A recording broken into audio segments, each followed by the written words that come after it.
ప్రస్తుతం మనతో పాటు ప్రముఖ తంత్ర జ్యోతిష్యులు, జ్యోతిష రత్న, జ్యోతిష సామ్రాట్ చింతా రుక్మాన్ గదరావు గారు మనతో ఉన్నారు. గురువు గారితో మాట్లాడేద్దాం. నమస్కారం గురుగారు. మాతృదేవోభవ, పితృదేవోభవ, ఆచార్య దేవోభవ. ఓం నమో మాందేశ్వరాయ నమః.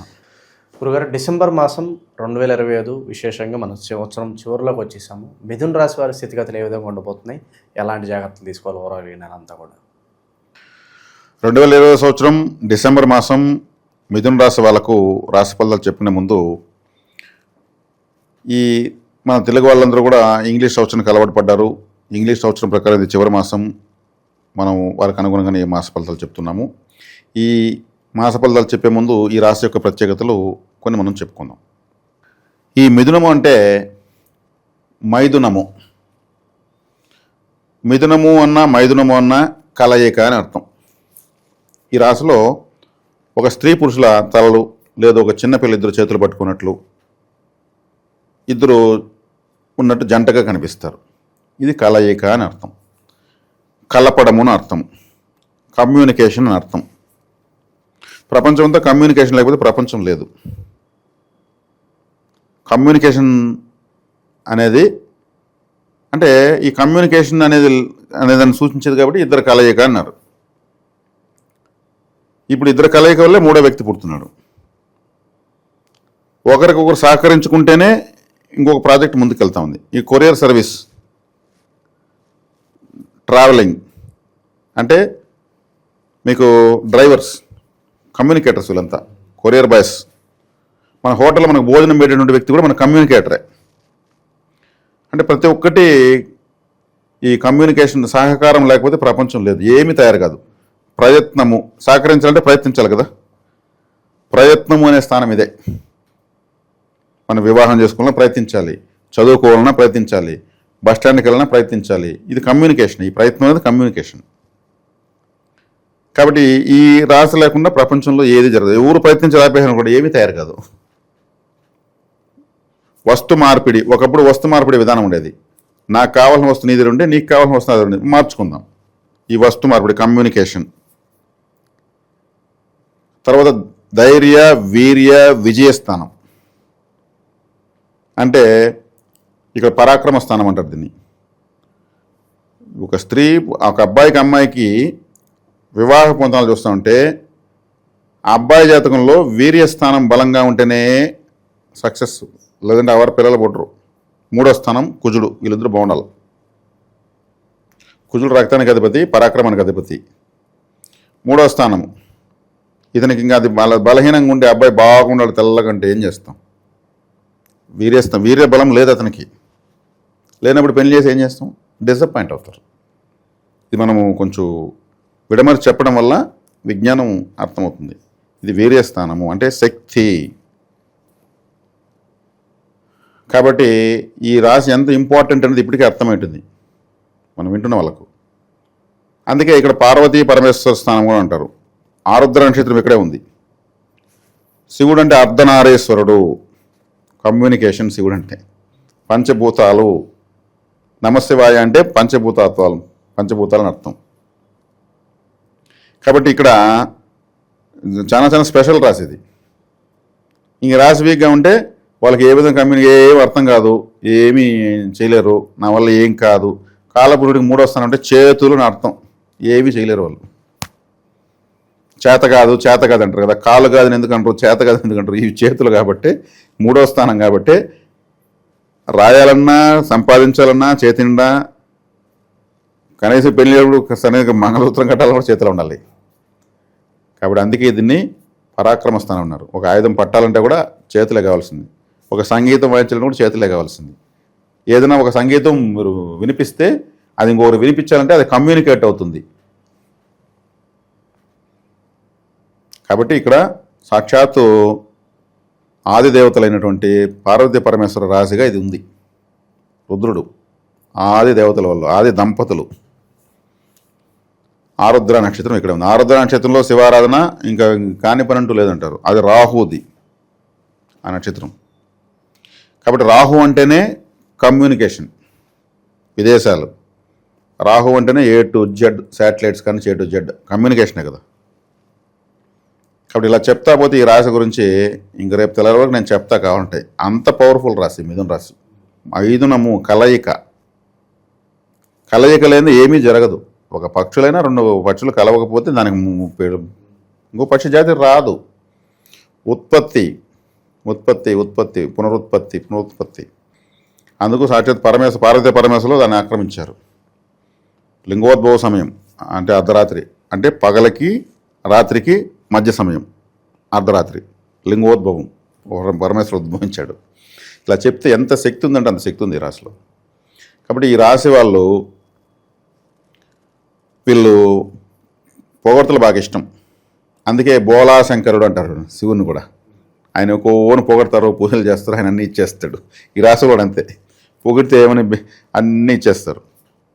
ఇంకొకరిని ఆదరించడం వీళ్ళు గొప్ప వాళ్ళు. వీళ్ళు ఈ రాశి వాళ్ళు వీళ్ళ వల్ల అవుతుంది, మన వల్ల అవుతుంది, మనం సంపాదించుకుందాము, నా వల్ల అవుతుంది, నువ్వు బాగుండి చాలు అంటుంటారు. అంటే వీళ్ళకి ఆ ధైర్యము, ఆ వీర్యము, ఆ విజయస్థానం, విక్రత్వం ఉంటుంది వీళ్ళకు. ఆడవాళ్ళైనా మగవాళ్ళైనా కొంతమంది కామెంట్స్ పెడుతున్నారు, మీరు చెప్తున్న మగవాళ్ళకైనా ఆడవాళ్ళకి ఏమి అంటున్నారు. ఇది ఆడవాళ్ళైనా మగవాళ్ళైనా నేను చెప్తున్న ప్రతి రాశిలోది ఆడవాళ్ళ రాశుల్లో ఉంటే అదే స్వభావాలు, మగవాళ్ళ ఉంటే అదే స్వభావాలు. స్త్రీ పురుషులకు సమానత్వం ఇక్కడ ఫలితాలు ఉంటాయి. కాబట్టి ఇక్కడ వీళ్ళను మనం పొగుడుతూ అప్రిషియేట్ చేస్తూ పోతామంటే వీళ్ళు ఏమైనా చేస్తారు. ఇది వీళ్ళ యొక్క పరిస్థితి. ఇప్పుడు మనం చాలా స్ట్రెంగ్త్గానే చెప్పాం, చాలా ఇక్కడికి ఇంకా చెప్తే దండిగా ఉంది. ఇంకా చాలా శివ కుటుంబమే ఉంది ఏకంగా ఈ రాశిలో. ఆ తర్వాత ఇంకో సందర్భం చెప్పుకుందాము. ఇప్పుడు ఈ రాశికి లగ్నంలో గురువు ఉన్నాడు, అంటే రాశిలో గురువు ఉన్నాడు, 10వ ఇంట్లో శని ఉన్నాడు, 6, 7 స్థానాల్లో కుజుడు, రవి, బుధ, శుక్ర ప్రభావాలు ఉన్నాయి. 3వ ఇంట్లో కేతు, 9వ ఇంట్లో రాహు ఉన్నారు. 9వ ఇంట్లో రాహు ఉంటే పితృ అరిష్టము, రాహు 9వ ఇంట్లో ఉండకూడదు. 7వ ఇంట్లో రవి ఉంటే అది కూడా పితృ అరిష్టమే. ఈ రాశికి రవి మంచివాడు కాదు. 10వ ఇంట్లో శని అష్టమాధిపతి 10వ ఇంట్లో ఉన్నాడు, అది అంత మంచిది కాదు, అష్టమాధిపతి కాబట్టి. గురువు జన్మలో ఉండడము, గురువు బాధకాధిపతి జన్మలో ఉన్నాడు. కేతు 3వ ఇంట్లో ఉన్నాడు, కేతు 3వ ఇంట్లో ఉంటే మంచిదే, కానీ వీళ్ళందరినీ కానీ ఆయన విశేషణ ఫలితాన్ని ఇచ్చేదేమి ఉండదు. ఇక్కడ ఏం చేసినా కానీ బుధుడు, శుక్రుడు చేయాలి. కానీ భాగ్యస్థానంలో తండ్రికి అరిష్టమే కానీ రాశికి రాహు మంచి చేస్తాడు. ఒక తండ్రి విషయంలో మాత్రం ఇబ్బంది, మిగిలిన విషయాలు బాగా చేస్తాడు. ఎందుకంటే రాశిలో ఉన్నట్టు రారుద్రాకి అధిపతి 9లో భాగ్యంలో ఉన్నాడు కాబట్టి తండ్రి మినహా పితృ కారకత్వాలతో మిగతావంతా బాగా అభివృద్ధి ఉంటాయి. జన్మలో గురువు ఉన్నాడు కాబట్టి ఏదన్నా గ్యాస్ట్రిక్ ప్రాబ్లం కానీ, అజీర్ణం కానీ, గమనిస్తేనే తెలిసిన ఒక విధమైన తలనొప్పి కానీ ఉండేదానికి అవకాశం ఉంటుంది. అన్నిదా మించి అంత పెద్దగా దుష్ప్రభావం చూపించలేడు. స్త్రీ వల్ల ఏదైనా ఇబ్బందులు ఉంటాయి, వాళ్ళ వల్ల పరువు నష్టం కానీ, ధన నష్టం కానీ. ఇప్పుడు శని మహర్దశ జరుగుతుంటూ ఉంటుంది. శని మహర్దశ వల్ల ఖచ్చితంగా ఉంటుంది. శని దశలో శుక్రభుక్తి వచ్చినప్పుడు ఖచ్చితంగా ఉంటుంది. కావాలని కొంతమంది టార్గెట్ చేసి ఇబ్బంది పెడేస్తారు. ఇప్పుడు సప్తమాధిపతి ఈయనకు బాధకాధిపతి అయినాడు. ఈ రాశికి సప్తమాధిపతి అంటే భార్య అని అర్థం. అతనే బాధకాధిపతి అయినాడు గురువు, అతను జన్మలో ఉన్నాడు. అప్పుడు కూడా ఇబ్బంది ఉంటుంది. వాళ్ళు సోదరీలు కావచ్చు, ఎందుకంటే 3వ స్థానం సోదరీలు అని చెప్పాను. ఈ రాశి వాళ్ళకి ఇంకొక గుడ్డు గుర్తు ఏమంటే బ్రదర్స్ అండ్ సిస్టర్స్ విషయంలో వీళ్ళు ఖచ్చితంగా ఇబ్బందులు ఎదుర్కొంటారు. గోచార ఫలితంతో పని లేదు, జన్మ జాతకంతో పని లేదు. ఎగ్జాంపుల్ మన మాజీ ముఖ్యమంత్రి వాళ్ళు జగన్మోహన్ రెడ్డి గారే. ఆయన ఆరుద్ర నక్షత్రం మిథున రాశి. వాళ్ళ సిస్టర్స్ ఆయనకు వ్యతిరేకమే కదా. ఈ రాశి వాళ్ళు ఖచ్చితంగా అంతే రూల్. నాది మిథున లగ్నం అండి, నాది మిథున లగ్నం ఆరుద్ర నక్షత్రం లగ్నం పడింది నాకు. అది సేమ్ పరిస్థితి, దాన్ని అంతా ఫేస్ చేసాం. అలా ఎంతోమంది జాతకాల్లో పరిశీలన ఎక్స్పెరిమెంట్ చేసి చూసాం మేము. 100% తేలింది. మిథున రాశి అన్నా మిథున లగ్నం అన్నా బ్రదర్స్ అండ్ సిస్టర్స్ ఏదో ఒక రకంగా డిస్టర్బెన్స్ వస్తుంది. ఒకవేళ డిస్టర్బెన్స్ రాలేదంటే వాళ్ళు ఈ భూమిపైన అరుదైనటువంటి గొప్ప వ్యక్తులు ఉన్నారు. ఆ కారకత్వాలు అప్లై అయిపోతాయి, ఎనర్జీ పాస్ అయిపోతుంది, రిసీవ్ చేసుకోవాల్సింది. శుభకార్యాలు బాగానే ఉంటుంది. ఇప్పుడు ఈ దశ ఇప్పుడు గోచరం ఉన్న వాళ్ళకు, ఈ రాశిలో ఉన్న వాళ్ళకు గురుదశగానే అయిపోయింటే ఇప్పటి వరకు ఈ లైఫ్లో ఈ గురువు పెద్దగా బాధించడు. గురుదశ కాని వాళ్ళకు ఎక్కువ బాధ ఉంటుంది, ఎందుకంటే ఆ దశ పెండింగ్లో ఉంది కాబట్టి. శని దశ అయిపోయింటే శని బాధించడు, 10% పనిచేస్తాడు, 90% అనుకూలమే చేస్తాడు. గురుదశ అయిపోయింటే గురువు అనుకూలం అంటే అన్నప్పుడు ఏమి ఉండాలి, వీళ్ళు పుట్టినటువంటి వీళ్ళ వయసు ఇప్పుడు ఒక 45 దాటే ఉండాలి. 45 సంవత్సరాల పైన ఉండే వాళ్ళకి బాగుంది.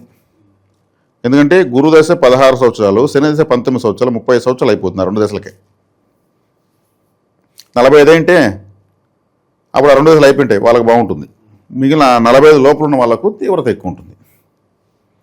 ఏజ్ బట్టి ఇక్కడ వయసు రీత్యా జ్యోతిషం ఒకటి ఉంది, దాన్ని మనం తొందరలో చెప్పబోతాం. చెప్తున్న రాశి ఫలితాలు చిన్న పిల్లలకు, అప్పుడే పుట్టిన పిల్లలకు, చనిపోయే వాళ్ళకి ఎట్ట పని చేస్తుంది, పని చేయదు. అవగాహన కోసం జ్యోతిశాస్త్రాన్ని పైన నమ్మకం పెంచడం కోసం మనం చేస్తున్న ప్రయత్నం ఎన్నో రకాలుగా ఉంది. కాబట్టి 45 సంవత్సరాల పైన ఉన్న వాళ్ళకు గురువు శని వ్యతిరేకులు కాదు. ఇక రవి 7వ ఇంట్లో ఉన్నాడు కాబట్టి ఏదన్నా ఉష్ణము చేసేదానికి, వేడి చేసేదానికి, పితృ సంబంధికులతో అంటే సర్నేమ్ పాలలతో కొంచెం గొడవలు వచ్చేదానికి, చికాకులు వచ్చేదానికి అవకాశం ఉంటుంది. వీళ్ళు వాచ్ కట్టకూడదు. రవి వీళ్ళకి పాపి. వాచ్ అంటే రవి కాలాన్ని తెలియజేస్తాడు కదా. రవి కాలానికి మనం పట్టుకోవడానికి తయారు చేసుకుంది కదా.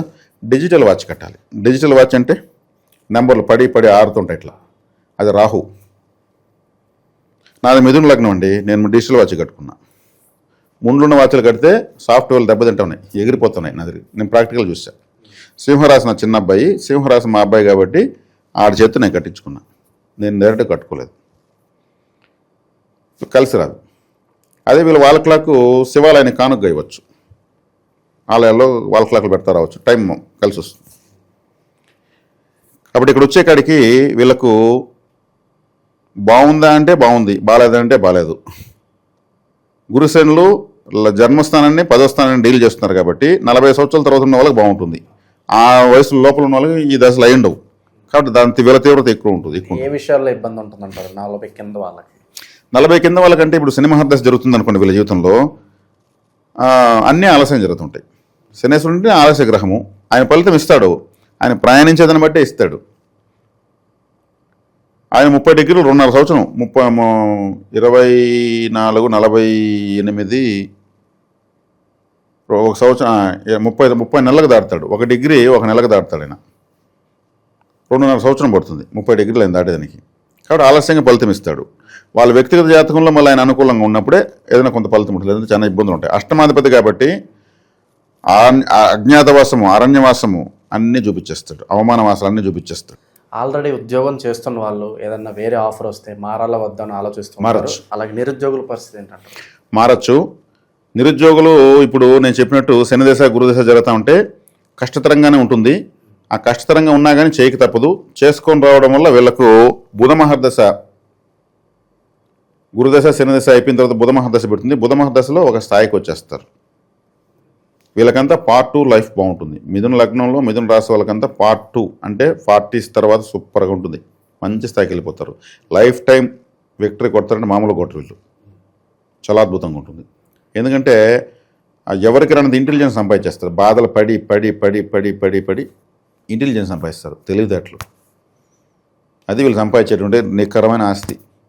అంటే శని నలిపేస్తాడు, గురువు నలిపేస్తాడు. 35 సంవత్సరాలు వీళ్ళిద్దరూ తినేస్తారు వీళ్ళ జీవితాన్ని. మళ్ళీ బుధుడు వస్తాడు, రాశ్యాధిపతి వచ్చినప్పుడు కూడా 4 సంవత్సరాలు యోగించడు. ఆ తర్వాత మళ్ళీ అద్భుతంగా తీసుకెళ్తాడు. మధ్యలో వీళ్ళకి వివాహం మంచి చూసుకొని కాంబినేషన్ చేసుకున్నారంటే భార్య ద్వారా లిఫ్ట్ అయిపోతారు. ఇన్వెస్ట్మెంట్స్ పరంగా ఏమైనా జాగ్రత్తలు చెప్తారా వీళ్ళకి ప్రస్తుత కాలంలో? ఇన్వెస్ట్మెంట్లు ప్రస్తుతానికి వద్దండి, కొంచెం ఆచి చూచిపోవడం మంచిది. వీళ్ళు ఇన్వెస్ట్మెంట్లు కావాలంటే పెట్టుకునేదానికి తొందరలో మంచి టైం వస్తుంది, పెట్టుకోవచ్చు. వీళ్ళు ఇతరులకు మోసపోవడం చాలా ఈజీగా అయిపోతారు కాబట్టి మోసపోకుండా ఉండాలి. ఇక ప్రస్తుత కాలం అయితే ఎటువంటి పరిహారాలు దైవారాధనలో ఉంటే బాగుంటుంది అంటారు? వీళ్ళకు శివారాధన ఎక్కువగా చేయాలి, శివాలయానికి ఎక్కువ వెళ్ళాలి. అరటి పండ్లు బాగా తినచ్చు వీళ్ళు. ఆరోగ్య నక్షత్రం అరటి పండు, బనానా ఎక్కువ తినచ్చు. తేనె, కాఫీ, బ్లాక్ గ్రేప్స్ ఎక్కువ తీసుకోవచ్చు. రాహుకాలం కలిసి వస్తుంది. వీళ్ళకు ప్రత్యేకించి grey related ash colour, silver colour, maroon colour కలిసి వస్తాయి. రాహుకాలం కలిసి వస్తుంది. రాహుకాలాన్ని అడ్డం పెట్టుకుని ఏ పనులు ఆపుకోవాల్సిన అవసరం ఏం లేదు. జనరల్గా రాసి ఇచ్చే వారంలో ఏ రోజు ఎక్కువ ప్రిఫరెన్స్ ఇవ్వచ్చు అంటారు వీళ్ళు? వారంలో వీళ్ళు తీసుకుంటే బుధవారము, శుక్రవారము. ఆ తర్వాత తీసుకుంటే రాహుకాలం, రాహుకాలం ఒక వారానికి 21 గంటలు ఉంటుంది. 21 గంటలు కాదండి, ఒక రోజుకి 1.5 గంట. రాహుకాలము యమగండం కలిపి 21 గంటలు ఉంటుంది. ఒక రోజుకి 1.5 గంట రాహుకాలం వీళ్ళకి కలిసి వచ్చే కాలమే. ఓవరాల్గా మిథున రాశి వారి పరిస్థితి ఈ మాసం ఏ విధంగా ఉంటుంది, ఎలాంటి జాగ్రత్తలు తీసుకోవాలి, చాలా బాగా గురించి ధన్యవాదాలు. ధన్యవాదాలు.